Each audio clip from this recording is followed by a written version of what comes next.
Good morning everyone. So today it's Friday and wala ko ngayong work. Day off ko ngayon. So dito lang ako sa bahay. Siguro linis ako. And now, naglalagay ako ng virgin coconut oil sa aking buhok. Maraming salamat pala sa nag-suggest nito. And natry ko na siya ng 3 beses. Twice a week na nilalagay sa aking buhok bago maligo. Parang hot oil. And mukhang effective naman siya kasi parang madulas yung aking buhok. Hindi na ganun ka madulas na suklayin. Hindi na ganun kahirap suklayin. So, share ko lang sa inyo. Kahapon, may work ako kahapon. And talagang naramdaman ko na talaga kahapon ang lamig. Talagang official na dito na taglamig. Autumn pa lang. Autumn or autumn. And yeah, kagabi, nag-start na yung aming heater na nag-on na siya kahapon. Ngayon nga parang ilang beses ko pa pinag-isipan ngayon. Mga ilang minuto ko pa pinag-isipan kung maglagay ba talaga ako ng oil sa aking buhok. Dahil kapag maglagay ako ngayon ng oil sa aking buhok, kailangan ko talagang maligo mamaya. Dahil mangamoy naman tayo, nakakahiya naman sa ating partner na nangamoy tayo. Dahil naligo kasi ako kagabi. So, parang iniisip ko kaninang umaga, lamig, parang ayokong maligo mamaya. Ayokong basain yung aking buhok. Ba't yan, naisip ko, gusto kong lagyan ng coconut oil ang aking buhok dahil talagang mahal dito magpaano ng buhok sa salon. Kaya ako na lang yung gagawa and lalong-lalo na magpa-ribbon. Hindi ko alam kung may ribbon ba dito. Hindi uso ang ribbon dito. Tapos na akong mag-apply ng coconut oil sa aking buhok. Tinali ko lang siya. Tapos mamayang mga to siguro maligo na ako kasi may naamoy talaga ako. May amoy talaga siya. So, ang next plan ko ay mag-arrange ng aking cabinet dahil ang gulo-gulo naman nila. In-arrange ko to bago mag-summer. And pagkatapos ng summer, talagang ang gulo, binagyo. And i-arrange ko siya. Wait lang. Ito yung cabinet namin ni Mr. Hati kami. Doon banda sa kanya. And dito naman banda, ito sa akin. And sa kanya, maayos lang yung sa kanya. Sa akin lang yung magulo. Dapat lang kasi ako naman yung taga-ayos, di ba? Ayan, yung sa kanya, maayos lang. Mga t-shirts, sweater sa taas, tuwalya naman sa taas, and kumot.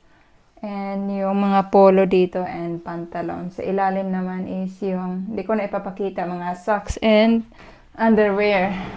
Brief. Dito naman tayo sa akin. Huwag kayong magulat. Aba, hindi siya ma-open. Taran! Welcome to my cabinet. Ayan. Kung makikita nyo ang gulo-gulo. Ito yung mga t-shirts na pambahay and panglakad. Ayan, naghalo na ngayon. Sobrang gulo na nila. Tapos yung sa taas, yun yung mga makakapal na sweater. Yan yung ginagamit ko kapag winter time. And mga scarf. So, ibaba ko na siya ngayon. Dito ko na siya ilagay. Tapos yung dito, sa taas ko naman siya ilagay. Kasi hindi ko na to gagamitin yung mga pang summer. Andito naman sa baba, ito yung aking mga dress. Konti lang, tamang-tama lang. Yan. And pantalon. Hindi ko na ipapakita sa ilalim dahil mga underwear na yan dyan sa ilalim. Actually, yung ibang mga damit ko nito, hindi ko na sinusuot as in sobrang luma na. Mga damit ko pa to noong nasa Pilipinas ako. So now, yung hindi ko na talaga sinusuot, ilagay ko siya sa karton and kapag uuwi kami, dadalhin ko, ipamigay ko sa aking mga kapatid or sa mga silingan ba, mga kapitbahay, kung sino may gusto. Actually, mas gusto ko sanang magpadala ng package sa amin na mga damit. Kaso, chinek namin, ang mahal lang mabayaran na sa mga 9,000 or 10,000. And hindi pa ako sure kung makarating ba talaga sa amin kasi sa amin sobrang bukid na talaga. Mahirap na hanapin yung bahay. So, natakot ako na baka mawala lang.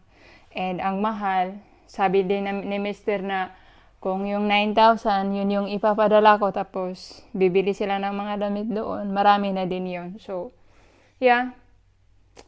Unti-unti ko na lang dalhin kapag nagbakasyon ako, konti lang yung dalhin ko na damit ko tapos isang malaking bag yung mga damit na ibigay ko sa aking mga kapatid. Pizza margherita na may nilagyan ko ng tuna, pineapple, jalapeno, and cheese. Ayan. Looks good. Let's eat lunch.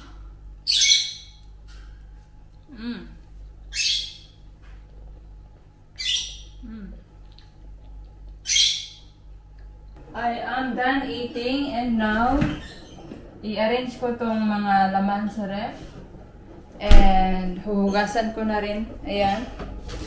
Dahil natapunan siya ng sauce na leche flan noong nakaraang linggo. So, linisin ko muna tapos ito din. Ayan, mga gulay dito sa loob. Tanggalin ko tapos patuyuin ko na muna to para hindi mabulok yung mga gulay. And makikita ko na rin yung mga kailangan naming bilhin mamaya sa supermarket. Yeah. Karne. Anong karne yung kailangan naming bilhin? May giniling pa kami. Yan.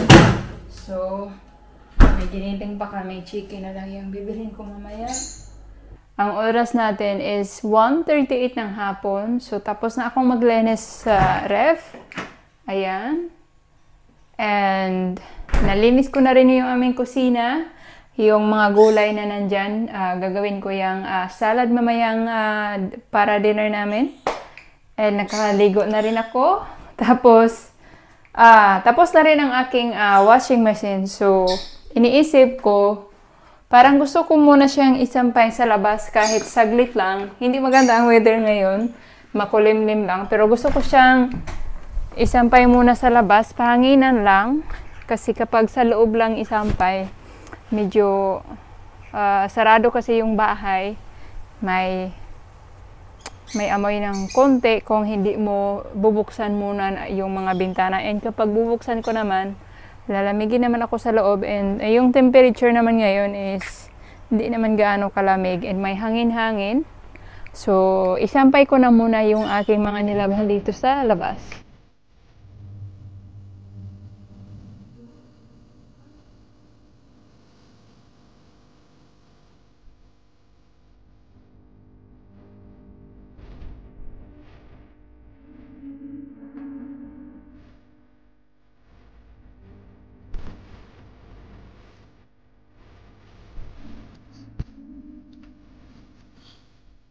Tapos na ako, ayun sa taas yung mga shorts and mga t-shirts pang summer. Dito naman is yung aking mga wall na sweater or anong tawag dyan. Tapos ito yung mga spaghetti kasi nagsusuot ako ng spaghetti bago ako magsuot ng mga wall na mga ganito na pang winter. And yeah, shawl or scarf.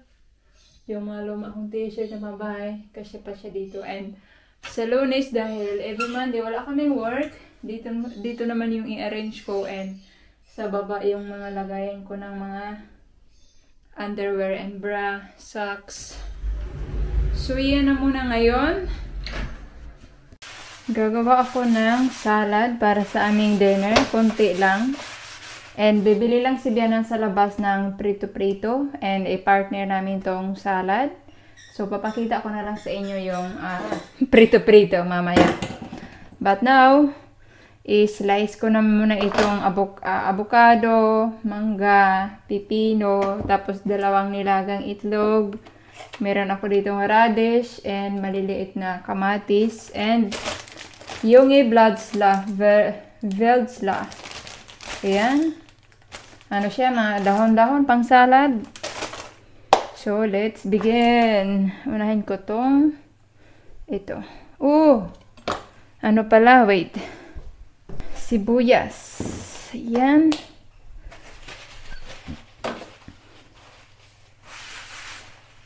Maglagay din pala ako ng konting coriander sa ating salad dahil masarap siya sa salad. Ayan, coriander. Konti lang din. Gano'ng kadami. Dahil din, super strong din yung niya, lasa. Para naman sa ating sauce or dressing. Ayan, honey. Malapit na maubos itong aking honey. Ayan. Isang kutsaritang honey. Balsamico vinegar. Ayan. Olive oil.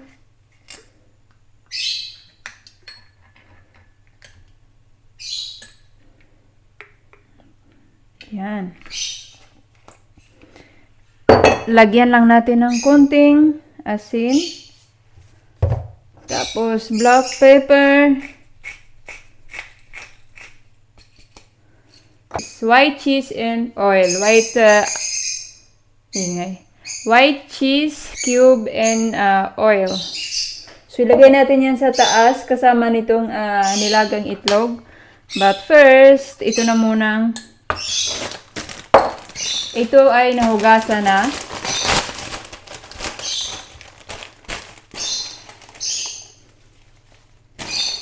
So, sa tingin ko, nahalo ko na ng maayos itong ating oil.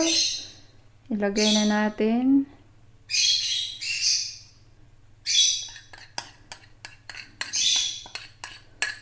Yan. My salad is done and it looks so yummy. Ayan.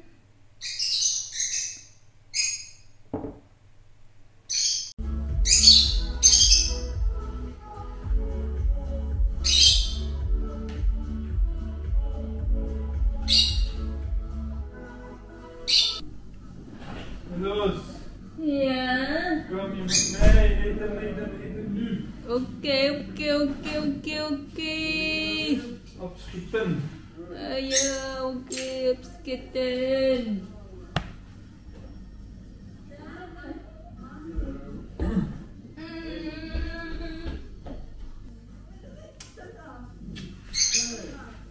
Filipijn. Deze muziek, wat is het voor muziek? Ik weet niet. Ik hoor het daar altijd. Ja. Volgens mij is dat...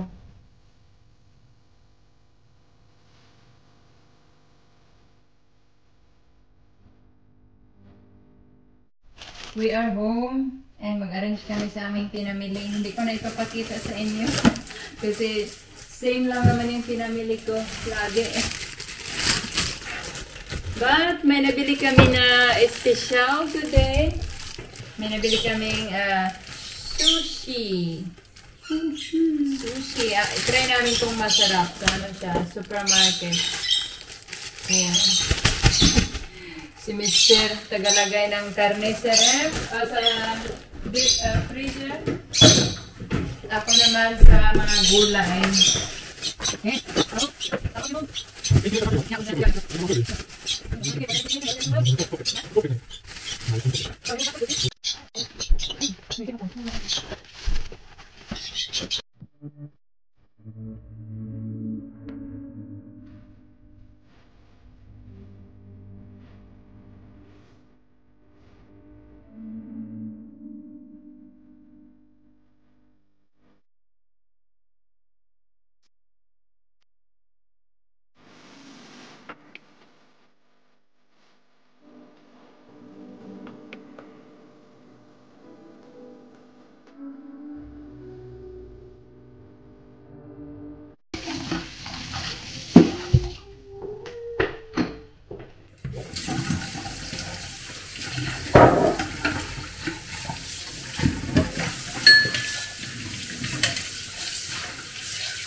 Ayan.